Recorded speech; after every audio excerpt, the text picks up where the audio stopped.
সৃষ্টি কোন class? Class 10। আচ্ছা, তুমি আজকে কি করছো? স্যার আমি আজকে মাইক্রোসফট এক্সেলে একটা নতুন ধরনের সেল ডিজাইন করছি, যেখানে প্রত্যেকটা রোয়েতে একটা রো নর্মাল থাকবে আর একটা রো কালারফুল হবে। তার জন্য আমি কিছু স্পেশাল কি ইউজ করছি। আচ্ছা, বাহ, আজকে করে দেখাচ্ছি। দেখাও। প্রথমে আমি এখানে একটা সিট রেডি করে নিয়েছি। এই সিটটাকে, এটা হচ্ছে একটা রেজার সিট, এখানে টোটাল পার্সেন্টেজ করা আছে। এবার এটার মধ্যে আমি একটা রো নর্মাল রাখবো আর একটা রো কালারফুল করবো। তার জন্য আমি কিছু স্পেশাল কি ইউজ করছি। প্রথমে আমি কনভেক্টিভ ফর্মুলাতে গেছি, সেখান থেকে নিউ রুলসে গেলাম। এবারে এখানে যে use a formula to determine fit cell to format, এইটা আমি সিলেক্ট করলাম। সিলেক্ট করার পর এবার আমাকে ফর্মুলাটা এখানে অ্যাপ্লাই করতে হবে। তার জন্য আমি প্রথমে ইকুয়াল টু, তারপর সমস্ত ক্যাপস লগে MOD mod, first bracket open, ROW first bracket আবার ওপেন করব, তারপরে ফার্স্ট ব্র্যাকেট ক্লোজ করলাম, একটা কমা ইউজ করলাম, তারপরে 2 নাম্বার, তারপর আবার ফার্স্ট ব্র্যাকেটটা ক্লোজ, ইকুয়াল টু 1। এবার এখানে ফরম্যাট অপশনটা আমি ক্লিক করে, এখানে অনেকগুলো কালার আছে, যে কোনো আমার ইচ্ছে মতো আমি একটা কালার ইউজ করছি। আমি ব্লু কালারটা নিচ্ছি। আচ্ছা, সেখান থেকে আমি ওকে পেস্ট করলাম, দিয়ে ওকে চলে এসেছি স্যার। বাহ, good. Thank you sir. Srija, কি করছো এটা? আমি এখানে MS লোগো সফটওয়্যারে একটি ত্রিভুজ অঙ্কন করে দেখাচ্ছি। ঠিক আছে, দেখাও।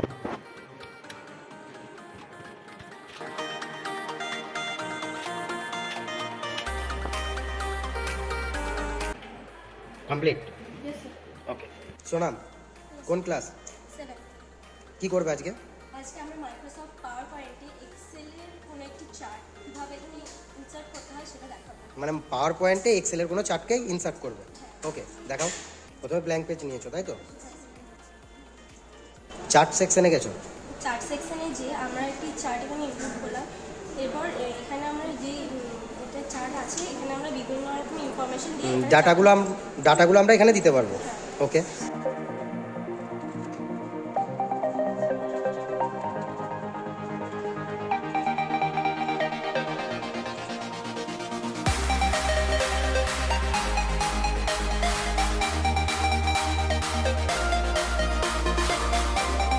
এখানে সাবজেক্টের মার্কস বসাচ্ছ, তাই তো?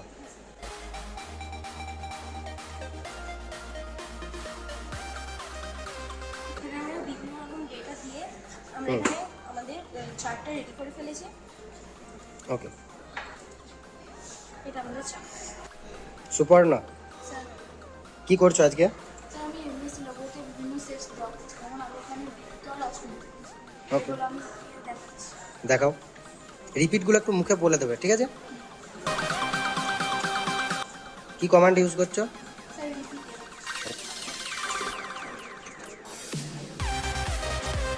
রিপিট কত ইউজ করলে? স্যার 8। এইটা কি হয়? স্যার এটা 8 বার। ওকে, ওকে, স্যার পাশে সার্কেলটা দেখাচ্ছি। আচ্ছা। সার্কেলের জন্য পেন আপ করতে হয়, তাই তো? ওকে। পিডির ফুল ফর্ম কি? Pen down. আচ্ছা, পুরো কমান্ডটা একবার বলে দাও।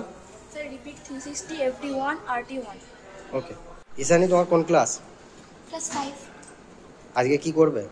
আজকে আমি মাইক্রোসফট লোগো সফটওয়্যারে একটি বর্গক্ষেত্র অঙ্কন করব।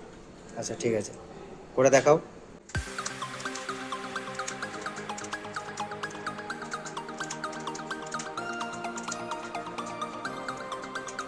যে কমান্ডগুলো তুমি ইউজ করলে সেগুলো আমাকে একবার বলো। ফার্স্ট আমি FD 100, তারপরে RT 90, তারপরে আবার FD 100, তারপরে RT 90, FD 100, RT 90, তারপরে আমি HT করলাম। এইচটির মানে কি? HT মানে যে টাইটেলটা আছে, ওই টাইটেলটাকে হাইড করে দেওয়ার জন্য HT ব্যবহার করা হয়। ওকে। Atika, yes sir. কোন ক্লাস? 8। আজকে কি করছো? আজকে আমি মাইক্রোসফট এক্সেলের কোনো ডাটাকে একদম ডাইরেক্টলি পিকচারে কনভার্ট করে দেখাচ্ছি। বাহ, মানে এই পুরো ডাটাটা পিকচারে কনভার্ট হয়ে যাবে। বাহ, গুড, করে দেখাও। এবার আমি এখানে ফরম্যাট করব, অল HV1। ওকে। অ্যাজ পিকচার অপশনে পেস্ট অ্যাজ পিকচার চলে আসবে। বাহ, একটা ডাটাকে দুটোতে কনভার্ট করা যাবে, দুটো জায়গায় পিকচারের মাধ্যমে, তাই তো? ওকে, গুড। স্বরাজ, ইয়েস স্যার। কি করছো? মাইক্রোসফট লোগোতে অষ্টভুজ এবং পঞ্চভুজ এঁকে দেখাবো। ওকে চলো।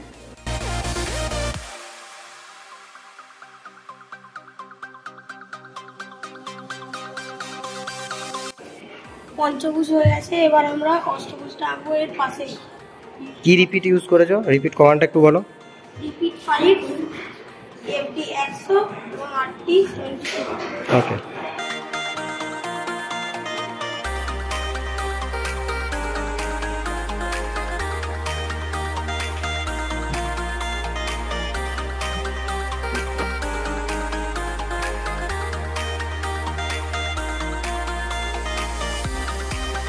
এর সূত্রটা কি? এটা কি এঁকেছো? এটা অষ্টভুজ, এর সূত্র হলো রিপিট 8, এফডি 40 এবং আরটি 45। ওকে। মামুন কি করছো আজকে? স্যার আজকে আমি প্রোগ্রেস বার বানাচ্ছি বিভিন্ন রেজাল্টে। এক্সেলে? হ্যাঁ স্যার এক্সেল। ঠিক আছে, বানাও দেখি। প্রথমে কি করছো? আমি প্রথমে রেপ কমান্ড ইউজ করে এই বিভিন্ন ক্যারেক্টারগুলিকে অনেকবার ডুপ্লিকেট করছি। ওকে। রেপ কমান্ডের মাধ্যমে আমরা কোনো মার্কসগুলিকে রেগুলার মার্কসের অনুযায়ী কোনো লেটারকে বারবার আমরা লিখতে পারি। যেমন এখানে 99 থাকলে যে কোনো ক্যারেক্টারকে আমরা 99 বার লিখতে পারবো। ওকে।